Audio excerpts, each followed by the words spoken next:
तो boys and girls, today we will study Wheatstone's bridge. Wheatstone's bridge आज का हमारा टॉपिक जो है वो है गेहूं पत्थर का पुलिया।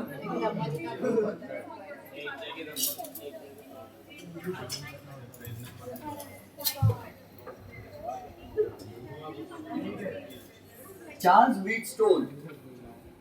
This bridge was made for the first time by Christie, but it was used and popularized by Wheatstone. जैसे ताजमहल शाहजहां ने बनाया था, लेकिन मजदूरों ने बनाए थे, लेकिन फेमस शाहजहां हो गया, है ना। उसी तरह से क्रिस्टी नाम के पर्सन ने ये बनाया था और व्हीटस्टोन ने यूज किया। Telescope was not invented by Galileo, किसी और ने इन्वेंट किया, गैलीलियो ने यूज बहुत किया तो गैलीलियो का नाम हो गया टेलीस्कोप में। वैसे steam engine was invented by sir Newcomen, लेकिन जेम्स वॉट का नाम फेमस हो गया। तो ऐसा होता है, आप लोग पढ़ाई करो, मेरा नाम फेमस होगा। तो व्हीटस्टोन्स ब्रिज क्या है ये देखो। तो Wheatstone's bridge consist of 4 resistors arranged in the shape of a quadrilateral. 4 resistors are arranged in the shape of a quadrilateral, and 2 opposite arms, diagonally opposite points, are connected to the 2 terminals of a battery, and there is a switch, and we connect a rheostat also. नहीं जाने दो, यहाँ नहीं लगाएंगे। फिर उसके बाद इस पॉइंट को हम नाम देते हैं A, इसको नाम देते हैं बड़ी B, इसको नाम देते हैं C, और इसको नाम देते हैं D। तो A और C के बीच में हमने एक सेल लगा दिया, जो बैटरी लगा दिया, जिसका EMF है E। EMF is the total energy supplied by the cell to circulate the charge once around the complete circuit. Energy supplied by the cell to overcome external as well as internal resistance is called EMF. अब B से D के बीच में हम एक galvanometer लगा देते हैं। I hope कि आपको समझता है गैल्वेनोमीटर क्या है। The basic function of any galvanometer is to detect the presence of current. वैसे गैल्वेनोमीटर से कुछ मिली एम्पियर्स का करंट गिना जा सकता है, लेकिन बेसिकली हम गैल्वेनोमीटर यूज करते हैं करंट फ्लो हो रहा कि नहीं हो रहा ये पता करने के लिए। तब ध्यान से समझो, ये इसका रेजिस्टेंस है R1। यहाँ रेजिस्टेंस कितना लगाया हमने? R1। यहाँ रेजिस्टेंस है R2, यहाँ रेजिस्टेंस है R3, और यहाँ रेजिस्टेंस है R4। We have chosen, we have connected 4 resistors। हमने 4 रेजिस्टर्स लगाए और चारों रेजिस्टर्स जो है क्वाड्रिलेटरल के शेप में लगे हुए हैं। तो R1, R2, let us suppose R1 is an unknown resistance।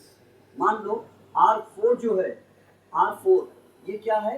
Unknown resistance है। किसी ने एक वायर उठा के लाया नाली में से एक वायर उठा के लाया एक बच्चे ने, और नल के नीचे धो के पोंछ के धूप में सुखा के हमको ला के दिया।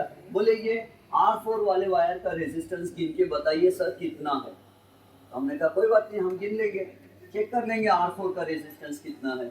तो उसके लिए हमने क्या किया, R1, R2, R3 तो हमारे लेबोरेटरी के पहचाने हुए रेजिस्टर्स है।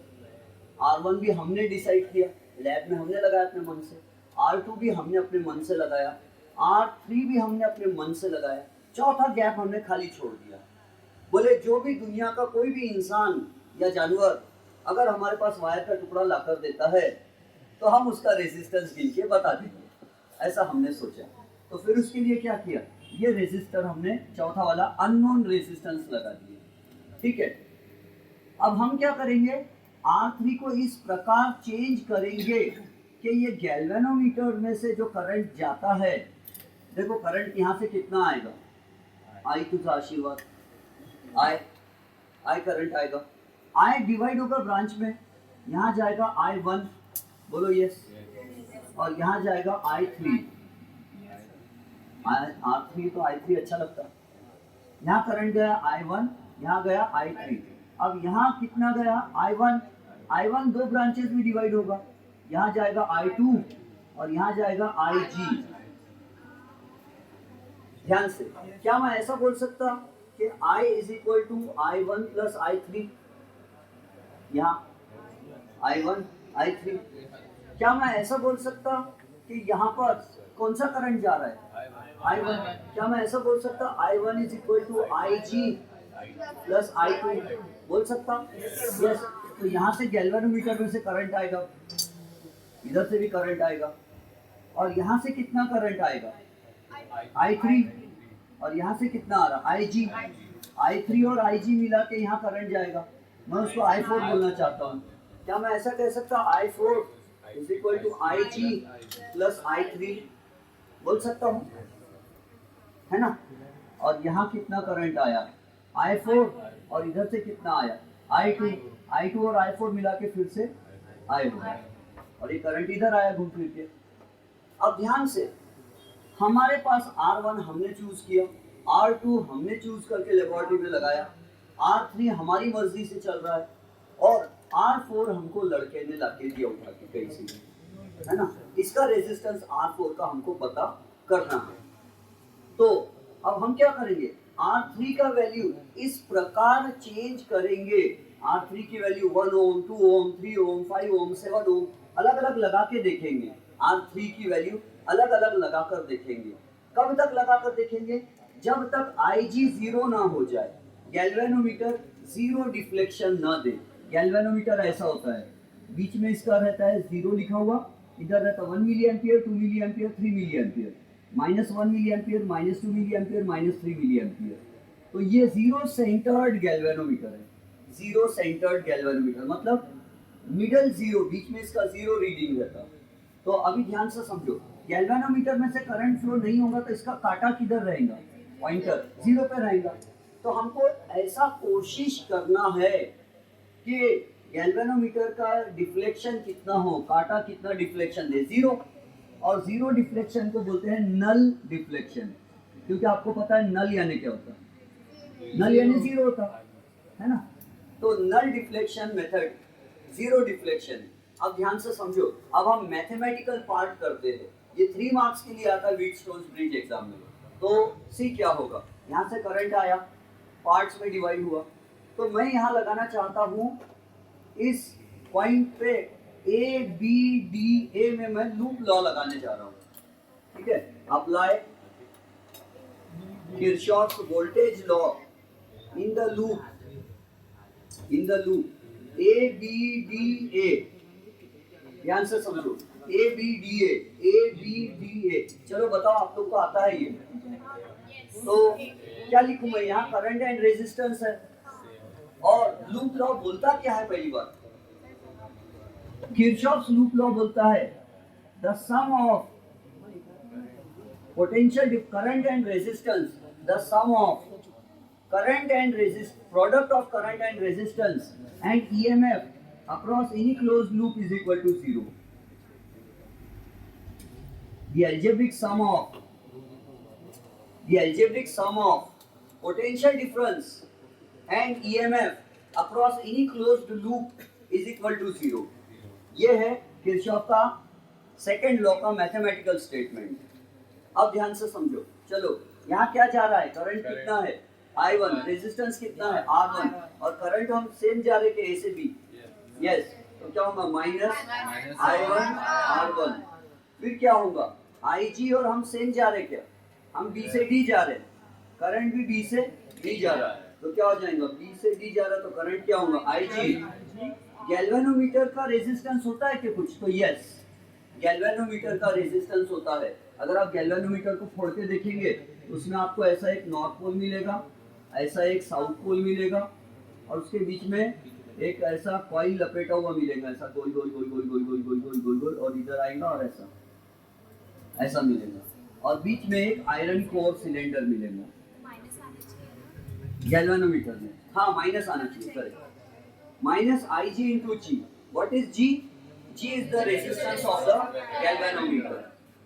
और क्या होगा, D पर आ गया, D से हम कहाँ जा रहे हैं, A, और करंट कहाँ जा रहा है, A से D, तो प्लस साइन आएगा, क्या आएगा I3 into R3 is equal to 0। लेकिन जब हमने R3 का वैल्यू चेंज करके गैल्वेनोमीटर में से जीरो करंट पास करवाया, गैल्वेनोमीटर डिफ्लेक्शन है नहीं दे रहा, गैल्वेनोमीटर में करंट जीरो है, तो क्या हो जाएगा, IG कितना हो जाएगा, if the bridge is balanced, if the bridge is balanced, bridge balance होने का मतलब होता है, या अभी नहीं कैसा आगे लिखेंगे, if IG become zero, if IG zero हो जाता है तो क्या होगा, minus I1R1 plus I3R3 is equal to zero हो जाएगा। क्या मैं ऐसा बोल सकता हूँ, minus I1R1 is equal to minus I3R3, क्या मैं ऐसा बोल सकता हूँ, I1R1 is equal to I3R3, क्या मैं इसको इक्वेशन 1 दे दूँ, तो यस मैं इसको इक्वेशन 1 देना चाहूँगा। समझ में आ गया यहाँ तक। और अब मैं मिटाता हूँ, वेट,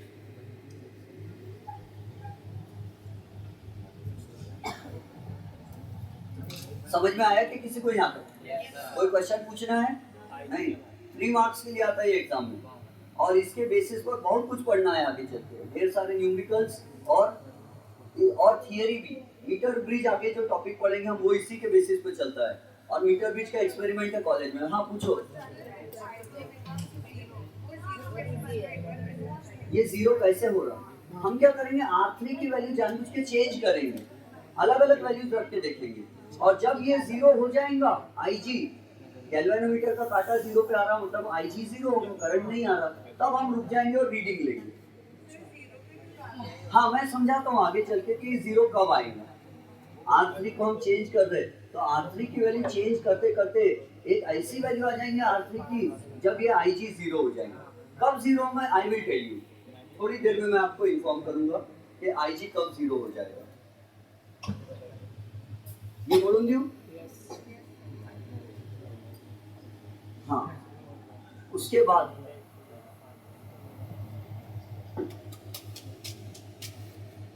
बाद फिर से अप्लाई, आप एग्जाम में पूरा लिखना,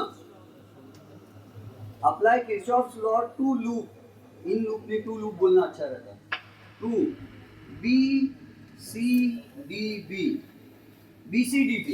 पहले आधे लूप में लगाए थे इधर, अब इधर का आधा, BCDB, तो क्या बनेगा, B से C, क्या लिख सकता हूँ, माइनस I2R2, C से D प्लस लगा दूं, करंट देखो D से C जा रहा है, हम C से D जा रहे हैं, plus I4R4 plus IG into G is equal to 0. If IG becomes 0, अगर IG 0 हो जाता है तो क्या होगा, minus I2R2 plus I4R4 is equal to 0। लिखो 0 into IG, 0 into G ऐसा लिखो, समझता है ना? क्या मैं ऐसा बोल सकता हूँ, I2R2 is equal to minus I4R4, क्या मैं ऐसा लिख सकता हूँ, I2R2 is equal to I4R4, equation 2। Now I am going to divide equation 1 by equation 2, ये डायग्राम मिटा रहा हूँ मैं, equation dividing equation 1 by equation 2, dividing equation 1 by equation 2 will give us something. So equation 1 क्या है, कहाँ गया, अरे मिटा दिए, हाँ I1R1 is equal to I3R3, ये इक्वेशन 1 था, और इक्वेशन 2 क्या है, I2R2 is equal to I4R4, but किंतु लेकिन परंतु ध्यान से समझो, अगर IG 0 हो गया, अगर IG 0 हो गया तो I1 और I2 कैसे हो जाएंगे, इक्वल हो जाएंगे, और हमने IG को क्या कर दिया है, 0 कर दिया, अभी तो किए ना, तो IG 0 का तो I1 और I2 कैसे इक्वल है, तो क्या कैंसिल हो सकते हैं, और I4 I3 कैसे हो जाएंगे, इक्वल, जब IG 0 हो जाएगा और हमने IG को 0 कर दिया तो I4 I3 कैसे इक्वल, तो ये कैंसिल हो गए, तो क्या हो जाएगा, R1 upon R2 is equal to R3 upon R4, और हमको R4 पता करना है। जब ये रेजिस्टर्स ऐसे हो जाते हैं, रेशियो इनका बन जाता है, तो उस समय गैल्वेनोमीटर जीरो डिफ्लेक्शन देता है। या उल्टा बोल सकते, जब गैल्वेनोमीटर जीरो डिफ्लेक्शन दे रहा तब ये इक्वेशन ट्रू है, करेक्ट है। और ऐसा बोल सकते कि जब R1 अपॉन R2 और R3 अपॉन R4 का रेशियो इक्वल हो जाता है तो समझ जाना गैल्वेनोमीटर जीरो डिफ्लेक्शन देगा। तो हम वो नहीं देखते कि कब वो जीरो देगा, हम देखते जब उसने जीरो डिफ्लेक्शन दिया तब हम ये फाइंड करेंगे। क्या R1 अपन ने अपने मर्जी से चूज किए थे, दैट मीन यस। क्या R2 अपने मर्जी से चूज किए थे, यस। R3 की वैल्यू चेंज कर करके आखिरी में कुछ तो भी लाए थे हमने, R3 भी हमको मालूम है। तो हमको R1, R2, R3 मालूम है, क्या हम नाली में से लाए हो R4 पता कर सकते हैं, यस। तो what is the use of Wheatstone's bridge, तो आंसर लिख लेते हैं। Wheatstone's bridge is used to calculate the unknown resistance